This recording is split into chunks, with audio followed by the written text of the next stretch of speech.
The US Secretary of State Marco Rubio is trying to reassure European allies of the US's commitment to NATO. How challenging is that message, given that he and his administration has just hit them, many of them, with tariffs between 10 and 20%?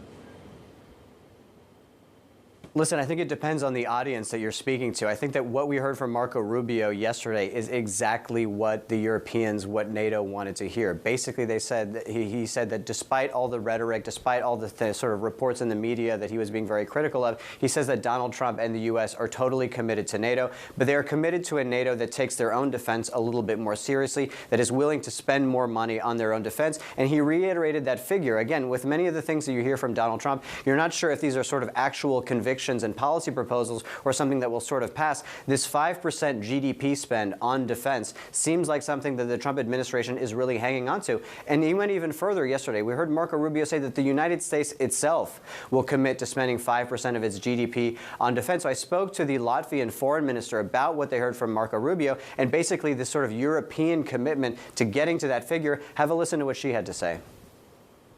We can't just throw Europeans in the same batch and say Europe is not spending. Europe is spending. This year it's already commitments for 750 billion.